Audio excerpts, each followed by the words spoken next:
Bonjour à tous et bienvenue dans votre journal de ce lundi 3 mars. Ce soir, retour sur l'hommage aux victimes de Xynthia. 4 ans après le passage de la tempête et les pertes dramatiques qu'elle a engendrées, notamment humaines, l'association des victimes des inondations de la Faute-sur-Mer a inauguré hier un mémorial. Faire ses courses alimentaires dans un établissement scolaire, c'est possible. C'est ce que propose en tout cas le lycée Nature à La Roche-sur-Yon. Une vente directe à la ferme alimentée par les étudiants. Et puis, Bulle de Sèvres à 10 ans. Une très bonne occasion pour se plonger dans les allées de ce festival de bande dessinée. Mais on commence avec ce nouvel appel à la prudence. Christine est la nouvelle dépression qui balaie la Vendée depuis quelques heures.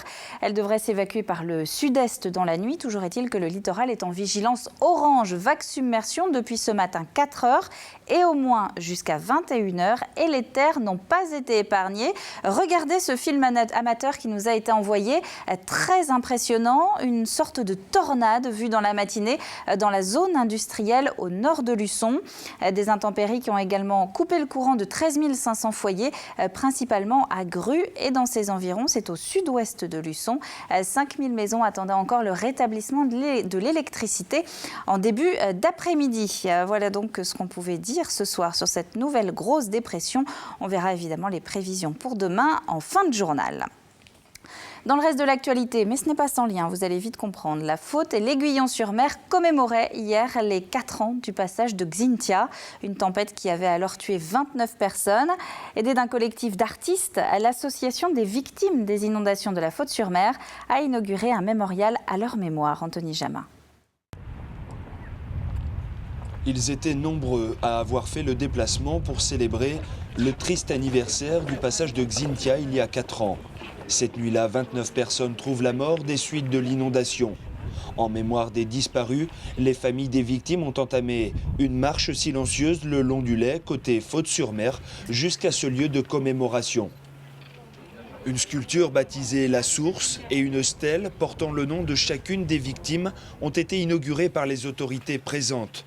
Les familles ont ensuite déposé gerbes et bouquets de fleurs en souvenir des victimes de la tempête. Cette nuit-là, c'est comme si c'était hier. Tourner la page, je ne veux pas entendre ce mot-là. Parce que tourner la page, on ne pourra jamais tourner la page. On pourra juste essayer d'apprendre à vivre avec, mais pas tourner la page. Non. Il fallait qu'il soit surtout à cet endroit-là et pas à l'entrée du pont, parce que je trouve que c'est extrêmement important. Vous voyez ce que je veux dire, dans la mesure où il est face, où il y a eu les maisons détruites, face où il y a eu des décès, donc je trouve que c'est très bien. C'est très important d'avoir un lieu où ils puissent se recueillir, où ils puissent s'apaiser. Et il était surtout important que ce lieu, pour partie c'est bien sûr une image, mais ce soit leur lieu, leur appartienne, qu'ils considèrent que c'est leur affaire. 4 ans après, l'émotion est toujours aussi forte. Et les récentes tempêtes qui ont frappé la côte cet hiver n'ont fait que raviver les mauvais souvenirs et les heures d'angoisse de cette nuit du 28 février 2010. Au chapitre économique, 2 chiffres à présent assez encourageants d'ailleurs et qui ont un point commun. 250 TPE-PME et 560 emplois. Ce sont les résultats 2013 d'Initiative Vendée, un réseau de 4 associations vendéennes qui accompagnent les créateurs d'entreprises, des bénévoles eux-mêmes, chefs d'entreprise, banquiers ou encore comptables, qui aident donc ceux qui veulent se lancer. Plus de 84% des entreprises qu'on a accompagnées existent encore après 3 ans d'activité, alors que la moyenne, c'est moins de 60%. Pourquoi ? Parce que en fait, notre valeur ajoutée, c'est l'accompagnement que nous apportons aux porteurs de projets. On n'est pas là simplement pour distribuer de l'argent, on est là pour accompagner un porteur de projet, d'une part sur un plan financier, mais aussi et surtout sur le plan humain. Et puis en matière d'emploi, sachez que pour la 3e année consécutive, Disneyland Paris sera à Nantes demain et mercredi. Session de recrutement pour la haute saison. Des CDD et des CDI sont à pourvoir. Information sur le site de Pôle emploi. Je vous le disais au début de ce journal, à La Roche-sur-Yon, on peut faire ses courses dans un lycée. Alors un lycée un petit peu particulier, c'est vrai, puisqu'il s'agit du lycée Nature, spécialisé dans l'environnement et le développement durable. Mais le système scolaire n'est jamais très loin. À la cueillette des produits bio, des étudiants ou des apprentis. À la boutique, même chose. Grégoire de Châtillon. Alors, la récolte se passe correctement ?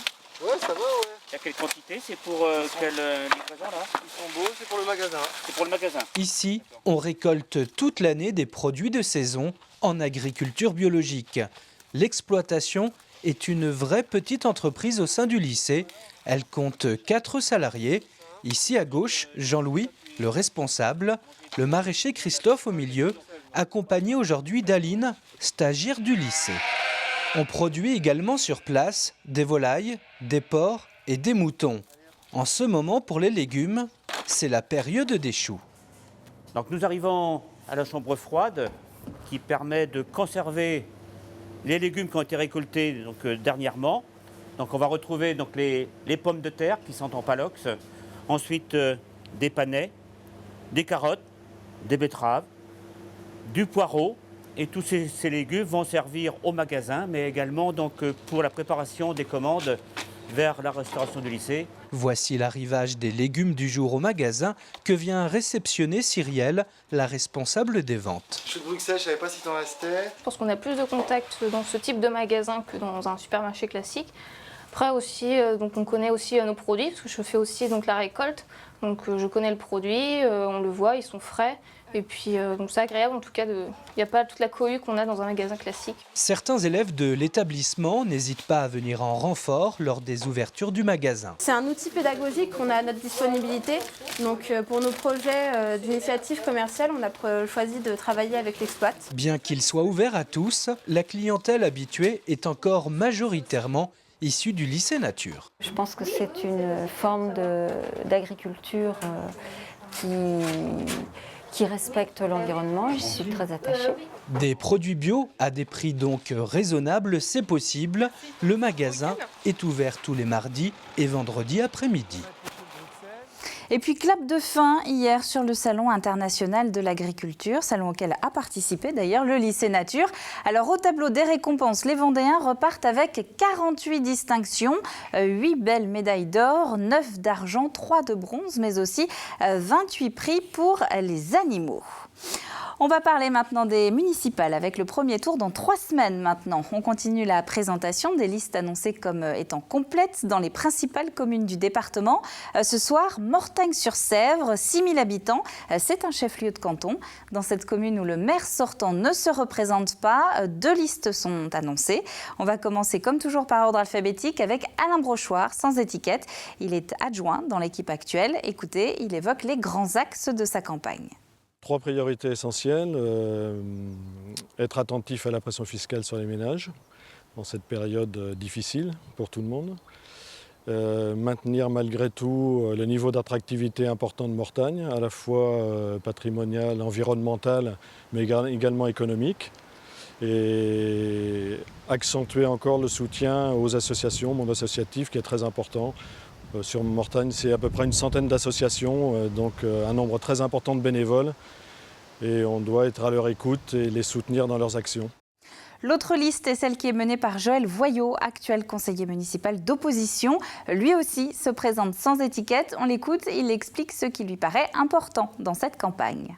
La démocratie participative, c'est-à-dire faire participer à la vie de la commune l'ensemble de la population, du plus jeune au plus aîné, avec des conseils de jeunes, d'ados et conseils de sages, qui sont appelés comme ça dans certains endroits, conseils d'aînés. Voilà. Et puis une deuxième priorité, je crois, c'est l'éco-citoyenneté. Apprendre aux plus jeunes la citoyenneté, l'écologie, et la nécessité absolue dans une commune ou dans la vie de participer à ce grand mouvement d'écologie. Allez, du sport à présent avec la Vendée qui devient manifestement une terre de prédilection pour l'Omnium. 1 an et demi après la médaille olympique de Brian Coquard, aujourd'hui cycliste du Team Europcar, Thomas Bouda est devenu hier champion du monde de la discipline. Membre du Vendée U, Thomas a fêté ses 20 ans la semaine dernière. Il s'est donc offert un très joli cadeau et il aurait déjà une place réservée au sein du Team Europcar pour l'an prochain. Dans le reste de l'actualité sportive du week-end, eh bien une grosse ambiance avec les volleyeurs herbretais. La déception aussi du côté du Haut-Glis, ça c'est du hockey. Et puis un peu de frustration des Vendéens au championnat de France de tennis de table. Anthony Jamin. Belle victoire du côté des herbiers dans le cadre du premier tour des playoffs. Les hommes de Mohamed Benani, maillot bleu et noir, ont certes eu un peu de mal à entrer dans le match avec un premier set concédé à la faveur de leurs adversaires du jour, Strasbourg, pourtant privé d'un de leurs meilleurs joueurs. Mais dès l'entame du deuxième set, le joueur bretais se met en place. Les attaques sont plus percutantes, les blocs plus efficaces. Bref, la machine spartiate est lancée. Strasbourg va d'ailleurs concéder les 3 sets suivants, 25-14, puis 25-18 et enfin 25-20. C'est donc bien les herbiers qui empochent les 3 points de la victoire. Une victoire, le Hogli aussi y pensait. Battu au match aller face à Valence, maillot rouge et blanc, 4-3, les hommes de Juraj Joselka auraient bien aimé afficher une victoire de plus à domicile. Malheureusement, les locaux ont continuellement couru après le score dans cette rencontre électrique. Le coup dur intervient dans la 41e minute où les Hogli ont encaissé 2 buts à quelques secondes d'intervalle. Score final 4-2 pour Valence, qui élimine donc les Lyonnais devant leur public, pourtant venus nombreux. Pour moi, la plus grosse victoire, plus belle victoire cette saison, c'était qu'on avait un public fidèle. On avait les gens qui sont là à chaque match. On avait les grades en plein, il y avait l'ambiance. Tout le week-end avait lieu au Vent d'Espace les championnats de France de tennis de table. Et malheureusement, aucun Vendéen ou Vendéenne sur le podium. Le meilleur résultat côté vendéen revient à la joueuse de Beaufou, Elodie Nivelle. En 8e de finale, elle se retrouve face à l'expérimentée Agnès Lelanic. Le début de match est à l'avantage de la Vendéenne, mais finalement, l'expérience et la ténacité de son adversaire ont fait la différence. C'est dur quand même de mener 3-0 et de reperdre encore 4-3. Il y a plusieurs fois c'était aux avantages, donc après je pense que j'ai quand même fait un bon match et j'ai essayé de saisir les occasions, ça n'a pas passé, c'est quand même frustrant quand même. Enfin, là c'est sur la déception de l'après-match, c'est dur quoi. En simple homme, la victoire revient à Stéphane Wesch face à Christophe Legout, ce dernier déjà médaillé d'or en double avec Michel Martinez. Il est champion de France. Il est champion de France. C'est une des plus... Allez, 2 mots de football maintenant. Avant de refermer cette page sport, nos 4 équipes vendéennes étaient sur le terrain. En national, défaite de Luçon, match nul du Poiret-sur-Vie. Et puis en CFA, défaite des Herbiers et match nul de Fontenay-le-Comte. Il n'y aura pas de Vendéens au tremplin de poupées cette année. Le festival vient de dévoiler le nom des 4 finalistes. Prochaine étape pour Blue Mango, Bouquet Tribe, Léo Siger et Rotterdam. Excusez pour la prononciation. 30 minutes sur scène le 21 mars prochain pour décrocher la première partie d'une des têtes d'affiche du festival de poupées 2014. Quelques images à présent du festival Heroic Fantasy de Saint-Gilles-Croix-de-Vie. C'était ce week-end pour une 3e édition placée sous le signe des légendes arthuriennes. Illustrateurs et auteurs étaient évidemment de la partie avec notamment le local de l'étape. Il s'appelle William Toral, un trentenaire installé à Saint-Gilles qui a accepté de lever le voile sur la fabrication de ses ouvrages. On part avec une grande ligne de l'histoire, une sorte de fil rouge où on crée le squelette de l'histoire. Et puis après, au cours de l'écriture, il peut y avoir toutes sortes de rajouts, de modifications pour rendre le récit plus crédible, plus cohérent. Et oui, je pense que ça fait partie du charme de l'écriture. Images et interviews de notre correspondant du Nord-Vendée, Jean-François Lenné. Alors sans faire évidemment de raccourci, on va quand même un petit peu rester dans la même idée avec le salon Bulle de Sèvres. C'était aussi ce week-end, mais du côté de Saint-Laurent-sur-Sèvre. Loin de la foule de son grand frère à Angoulême, ce salon de la BD attire tous ceux qui aiment prendre leur temps et rencontrer les illustrateurs dans un cadre intimiste. Pierre Dalicieux. Ça a commencé à l'âge de 8 ans, quoi, avec Tintin. Toutes les semaines. Cet homme parle bien de son addiction à la bande dessinée. Et ce week-end, il n'était pas le seul dans ce cas. De nombreux fans de BD se sont retrouvés au beau milieu du bocage vendéen. Des fans venus d'un peu partout en France dans un but bien précis. Le dessin est fantastique. Donc voilà, on convient de loin pour faire dédicacer. C'est un petit peu long, mais nous allons rester patientes. Et puis on n'est pas là pour rien, on est là pour la dédicace. Faire la queue est monnaie courante dans ce genre de festival, même si ici n'est présent qu'une vingtaine d'auteurs, un choix de l'organisation pour qu'une dédicace soit un peu plus qu'une simple dédicace. C'est pas uniquement avoir un dessin et une dédicace, il faut aussi que ça soit une rencontre. C'est une sortie pour nous parce qu'on travaille chez nous, donc le fait de partir comme ça le week-end voir les gens, c'est la seule occasion qu'on ait de les voir, les gens qui nous achètent nos albums, parce qu'on ne les voit jamais en dehors, on les voit uniquement dans les séances de dédicace. Et donc moi je trouve que c'est très sympa, ouais, c'est très agréable. Alors pour patienter, on lit, parfois même on termine son album avant avant même de l'avoir fait dédicacer. Mais peu importe, une bonne BD se relie à l'infini. Je pense qu'une bande dessinée, il faut la lire plusieurs fois pour voir tout ce qu'il y a à l'intérieur. En 2 jours, plus de 1500 personnes sont venues rencontrer dessinateurs et scénaristes, un record de fréquentation pour le 10e anniversaire de Bulles de Sèvres. Et on va fermer la bande dessinée pour ouvrir à présent l'agenda de la semaine. Alors demain mardi, eh bien, les sages-femmes devraient en savoir un petit peu plus sur leur avenir. Vous vous en souvenez peut-être, les sages-femmes se sont mobilisées plusieurs fois ces derniers mois pour que leurs compétences soient mieux reconnues. Eh bien, la ministre de la Santé doit justement faire des annonces dans ce sens demain. Mercredi, c'est indirectement le début du championnat de France de judo au vent d'espace. 1 millier de judokas handicapés de la région va s'entraîner avec les membres de l'équipe de France. Jeudi, date très importante pour les élections municipales, ce sera à la fin des dépôts de liste à la préfecture. Les candidats qui n'auront pas déposé leur liste d'ici là ne pourront pas se présenter. Il reste donc 3 jours pour se faire enregistrer. Jeudi toujours, et ce n'est pas sans lien, TV Vendée vous propose justement un petit peu de pédagogie autour de ces élections municipales. On se retrouvera notamment à 21h pour essayer de comprendre qui fait quoi à l'échelon local. Vendredi, on reprend la direction de Sochi. Alors oui, les JO sont terminés, mais les Paralympiques, eux, commencent. Place donc aux meilleurs athlètes souffrant d'un handicap. Dans un autre genre, vendredi aussi, ce sera l'ouverture de la billetterie de poupées. Le festival se tient cette année du 7 au 24 juillet à Saint-Malo-du-Bois. Et puis samedi, eh bien, c'est d'une part la journée de la femme, mais c'est aussi le jour choisi par les Fagorbrantes pour exposer et présenter leur travail au grand public. Ça se passera place Napoléon à La Roche-sur-Yon et tout ceci dans l'idée de mobiliser le plus de monde possible, évidemment, pour essayer de sauver les sites de fabrication d'Esnay et de La Roche.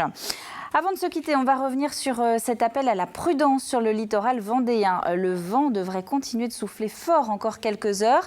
La seconde marée haute de ce lundi est passée, elle était à 18h15, mais la vigilance reste de mise au moins jusqu'à 21h. Demain, le vent aura nettement faibli, c'est la bonne nouvelle. Ce mardi sera encore ponctué d'averses, surtout dans la matinée, mais de belles éclaircies devraient arriver l'après-midi. Le bulletin complet, c'est dans un instant. C'est la fin de ce journal. Merci à vous de l'avoir suivi. On se retrouve évidemment demain, même heure, pour le prochain point sur l'actu vendéenne. D'ici là, on va justement se quitter avec quelques images de météo. C'était aujourd'hui au Sable d'Olonne. À demain.